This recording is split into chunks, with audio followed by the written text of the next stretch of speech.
বাঙালি সমাজটাই এমন যে মেয়েরা চাইলেও তার স্বামীকে নিয়ে বিয়ের পর তার নিজের মতো করে সংসার সাজাতে পারে না।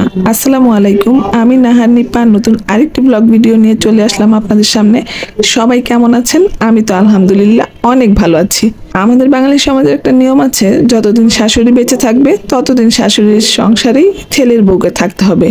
সে চাইলেও আলাদা করে নিজের সংসার পাবে না। শাশুড়ির সংসারে শাশুড়ির কথা মতোই সব চলবে। এখানে ছেলের বউর কোনো স্বাধীনতা থাকবে না, সবকিছুতেই শাশুড়ির পারমিশন লাগবে। এমনকি শাশুড়ির সংসারে নিজের মতো করে একটা রুমও ডেকোরেশন করতে পারবে না। বেশি কিছু বললে বলবে নিজের সংসারে যা খুশি কইরো, আমার সংসারে এসব চলবে না। কথা বলতে বলতে রান্নার আয়োজন করে রান্না শুরু করে দিয়েছি। আর আমি কিন্তু আজকে পটল দিয়ে আলু দিয়ে ইলিশ মাছের ঝোল রান্না করছি। আচ্ছা, এই গরমে পটল আলুর ইলিশ মাছের ঝোল কার কার পছন্দ?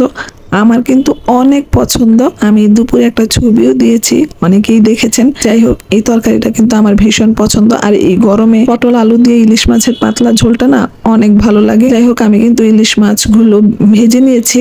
আচ্ছা, ইলিশ মাছের ঝোলের তরকারিতে কে কে ইলিশ মাছ ভেজে রান্না করেন একটু জানাবেন তো। আমার তো সব সময় ভেজে তারপর ইলিশ মাছটা রান্না করা লাগে, কারণ হচ্ছে আপনাদের ভাইয়া আবার ইলিশ মাছ ভাজা ছাড়া খেতে চায় না। আর আমি কিন্তু এই তরকারিটা রান্না করার জন্য পটল আর আলু তেলের মধ্যে আলাদা করে ভেজে তারপর রান্না করি। মানে ইলিশ মাছটা যেভাবে ভাজি ঠিক সেভাবেই ভেজে তারপর রান্না করি। আর আমি এই ইলিশ মাছের তরকারিতে আরেকটা মশলা ব্যবহার করি, এই যে কালো জিরা আর সরিষা। কালো জিরা আর সরিষাটা আমি একটু থেতো করে তারপরে তরকারিতে দিয়ে রান্না করি। আপনারা চাইলে কিন্তু এটা ব্লেন্ডার করেও নিতে পারেন। আমি ব্লেন্ডার করে নেই, কিন্তু আজকে একদমই ইচ্ছে করছিল না ব্লেন্ডার করার জন্য, তো ভাবলাম যে একটু থেতো করে তারপরে দেই গুঁড়া। রান্নাগুলো কিন্তু আমি গতকাল করেছিলাম, তো গতকালকে সময় করে উঠতে পারিনি ভিডিওটা আপলোড করার জন্য, কারণ এডিট করতে হয়, ভয়েস দিতে হয়। তো ভাবলাম আজকে তো যে করেই হোক দিতেই হবে। আর রান্নাটা কিন্তু দারুণ মজা হয়েছিল। সাথে আমি এই তো ঢেঁড়স ভাজি করেছি, আর ঢেঁড়স ভাজিটা একদম ঝরঝরা করে করেছি। আপনাদের ভাইয়া ঢেঁড়স ভাজি এভাবে ঝরঝরা করে খেতেই খুবই পছন্দ করে, যদিও আমার তেমন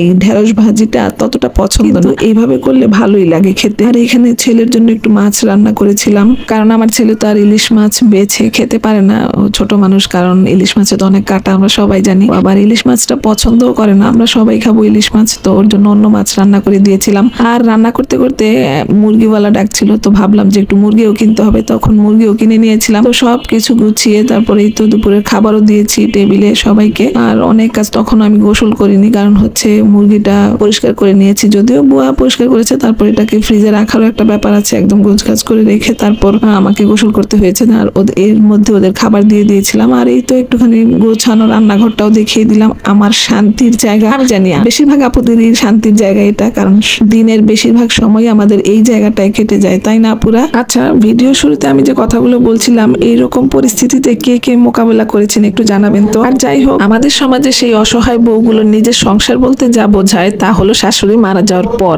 তার আগে নিজের সংসার, সেটা আবার কি? বুড়া মানুষ বাঁচবে আর কয়দিন? শাশুড়ি মারা গেলে তো সবই তোমার। তো বউটাও অপেক্ষা করতে থাকে কতদিনে শাশুড়ি মরবে আর সেই সংসারটা তার হবে। শুনতে খারাপ লাগলেও কথাটা এটাই কিন্তু বাস্তব সত্যি।